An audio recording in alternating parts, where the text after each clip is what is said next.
மீண்டும் உங்களை எல்லாம் சந்திப்பதில் மிக்க மகிழ்ச்சி. இன்றைக்கி என்ன டாபிக் பார்க்கலான்னா, திடீரென்று அதிர்ஷ்டம், திடீர் லாட்ரி ஷீட்டில் திடீர் பணக்காரன் ஆகுது, திடீர்னு நம்ம பிரச்சனைகள்லாம் சால்வ் ஆகுது. இதெல்லாம் யாருக்கு ஏற்படுன்றதை பற்றி பார்ப்போம்.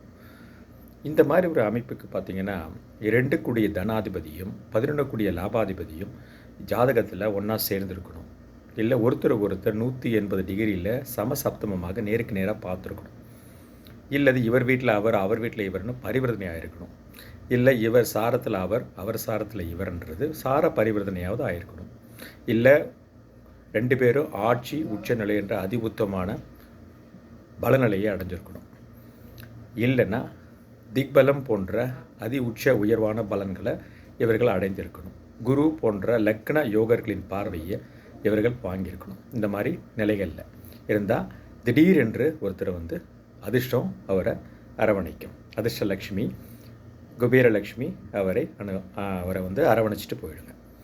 அதே நேரத்தில் பார்த்திங்கன்னா 8ஆம் இடம் பணபரஸ்தானம். என்ன தான் கெட்டதெல்லாம் சொன்னாலும் பணபரஸ்தானம் அதில் ஓகே. அந்த ஸ்தானத்தில் போயிட்டு சுபகிரகங்கள்லாம் போய் உட்கார்ந்து ஒன்றுக்கு மேற்பட்ட சுபகிரகங்களை உட்கார்ந்து இணைந்து, அது லக்ன சுபகிரகங்களாக இருந்தால் ரொம்ப சந்தோஷம், இயற்கை சுபகிரகங்களாக இருந்தாலும் சந்தோஷம். குரு போன்றவர்கள் நேராக இவங்க 2ஆம் வீட்டை தனஸ்தானத்தை பார்த்துருவாங்க. இதுவும் ஒரு திடீர் தனயோக பிராப்தத்தை கொண்டு வந்துடும். அதே நேரத்தில் 2ஆம் வீட்டில் சனி போன்றவர்கள் அமர்ந்தாலோ, என்ன சார் பாபகிரகம் 2ஆம் வீட்டில் உட்கார்ந்தா எல்லா புக்குலேயும் பார்த்திங்கன்னா அந்த இடம் நசுக்கும் தானே போட்டிருக்குன்னா, இருந்தாலும் சனி பகவானும் சில யோகங்களை செய்த கடமைப்பட்டவர். ஓகே. அவர் சுக்கிர அணியை சேர்ந்த லக்னங்களுக்கு, அதாவது ரிஷபம் மற்றும் கன்னி, மிதுனம், துலாம் மற்றும் மகர கும்ப லக்னங்களுக்கு திடீரென்ற ஒரு அதிர்ஷ்டத்தையும் அவரும் ஏற்படுத்தி விடுவார். அதேபோல்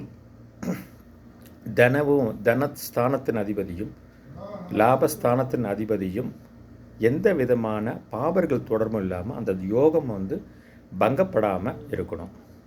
அதே நேரத்தில் அந்த யோகத்தை அனுபவிக்கிறதுக்கு ராசியும் லக்னமும் கொஞ்சம் சுபத்துவமாக இருக்கணும். ராசிநாதனும் சுபத்துவமாக இருக்கணும், லக்னநாதனும் சுபத்துவமாக இருக்கணும்.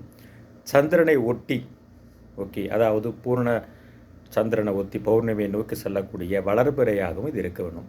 இது எல்லாமே ஒரு காம்பினேஷன். சார் இவ்வளோ அமையணுமான்னு, இவ்வளோ அமையறதில் நான் சொன்ன இந்த பாயிண்டில் எந்தெந்த பாயிண்ட்லாம் ஒரு மார்க் போடுங்க, 1 ஸோ அவுட் ஆஃப் எத்தனை 1 வாங்கியிருக்கீங்களோ அவ்வளோ உங்களுக்கு சான்சஸ் ஆஃப் கெட்டிங் அதிர்ஷ்டலக்ஷ்மி கைகூடும் அப்படின்னு எடுத்துக்கலாம். இன்னொரு டாபிக் அப்புறம் பார்ப்போமா? நன்றி.